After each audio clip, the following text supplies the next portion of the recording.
La location d'un logement meublé, ben, exemple classique, un cote ou un appartement à la mer, ou, enfin, ou en tout cas un appartement de vacances que vous louez, ils sont généralement meublés. Il faut savoir que la location de meubles, ce sont des revenus mobiliers et donc ils sont taxés comme tels à 30%. Alors, comment ça se passe?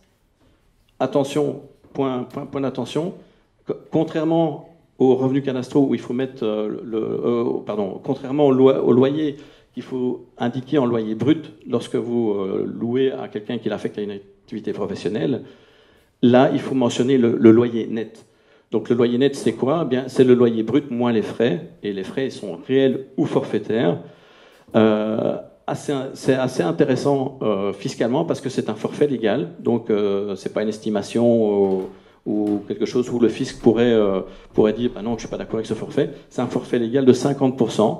Donc autrement dit, soit vous avez toute votre pièce justificative et vous pouvez déduire l'amortissement du meuble, l'entretien du meuble, enfin, etc., etc. Soit par facilité, eh bien vous déduisez 50% et le fisc ne vous dira jamais rien parce que c'est un forfait légal. Comment détermine-t-on le loyer des meubles dans un loyer total? Eh bien, de deux façons. Soit ce loyer est identifié clairement dans le bail, donc on dit que c'est 80 pour l'immeuble et 20 pour les meubles, par exemple. Attention, encore une fois, que ce bail doit être enregistré pour être opposable au fisc. S'il n'y a pas de distinction, eh bien, le loyer des meubles est considéré comme étant égal à 40% du loyer total. Donc, c'est ce que j'ai dit avec les frais réels et les 50%. Enfin, vous trouvez aussi les sources juridiques de ces montants. Le taux d'imposition, ben, comme je l'ai dit, les revenus mobiliers donc, sont taxés à 30%, hein, c'est comme un dividende ou des intérêts. Là, j'ai mis un exemple en considérant qu'il n'y a pas de distinction dans le bail. Hein. Donc, le loyer global annuel est de 4 200 euros. Il y a 2 520 euros qui concernent l'immeuble, hein, les 60%, les 40% étant le meublé, moins les 50% de frais forfaitaires, donne un loyer net de 840 euros, moins le précompte mobilier, donc de 250 euros, les 30% de 840. Et donc, pourquoi je rajoute les plus 840 à l'avant-dernière ligne? Parce qu'en fait, ces frais, bon, vous avez peut-être payé un peu de frais d'entretien, mais on peut considérer qu'il n'y a pas eu de frais. Donc, en fait, en poche, vous avez 1428 euros. Donc, autrement dit, la location de meubles, dans ce cadre-là, est taxée à 15% si on considère qu'on est taxé, si on considère les 50% des frais forfaitaires. Je ne sais pas si c'est clair ce que. Ok. Donc, en clair, louer des meubles, c'est super intéressant. Attention à la créativité fiscale. Je sais bien que beaucoup de personnes sont souvent créatifs hein, dans ce genre de domaine.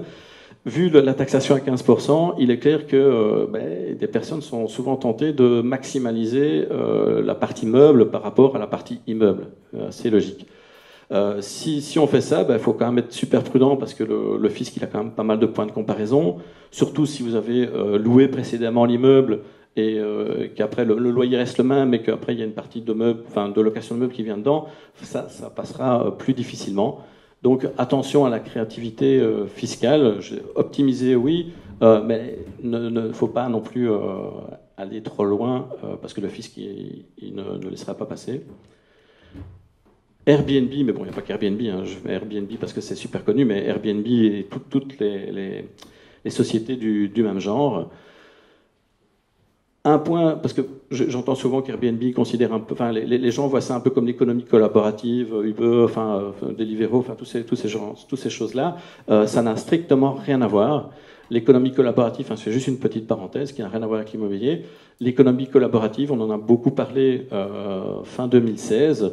Et c'est quoi? En fait, certaines activités peuvent générer un revenu jusqu'à 6 250 euros non taxés. Il faut remplir toute une série de conditions. Si vous voulez plus d'informations, avec les slides, vous cliquez sur le petit lien. Et là, j'ai un article sur mon blog qui explique c'est quoi l'économie collaborative et les avantages. Mais Airbnb, clairement, ne fait pas partie de l'économie collaborative. Est-ce qu'il y a une plateforme qui est officielle? Oui. Pour l'économie collaborative. en fait, il y a une liste de l'administration. Et si vous êtes sur, enfin, si la société est sur cette liste, c'est OK. Si elle n'est pas sur cette liste, c'est pas OK. Si vous allez sur mon blog, effectivement, il y a le lien qui amène sur la liste des plateformes agréées. Donc, location via Airbnb, la question à se poser, c'est est-ce qu'on a une activité professionnelle ou une activité en bon père de famille. J'y reviendrai à la fin, parce que le dernier point, c'est la requalification des revenus immobiliers en revenus professionnels. Mais bon, c'est vrai que si on loue, enfin je dis Airbnb, mais on a compris que c'est toutes les plateformes du genre, on va peut-être faire de la publicité, on a acquis un bien, on a fait un crédit, enfin bon, ça peut engendrer une requalification éventuelle. Bon, éventuelle est très important dans la phrase. Donc je vais passer l'activité professionnelle, parce que j'en reviendrai plus tard. Si l'activité n'est pas professionnelle, donc c'est ce que j'expliquais un peu avant, en fait, les revenus seront coupés en trois.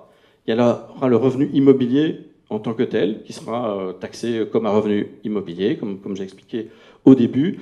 Une partie immobilier, selon les mêmes critères que j'ai expliqué, 40% ou bien si c'est clairement indiqué. Et s'il y a des services éventuels, ce qui arrive quand même assez souvent, hein, vous facturez le nettoyage. Donc le nettoyage, c'est un service supplémentaire.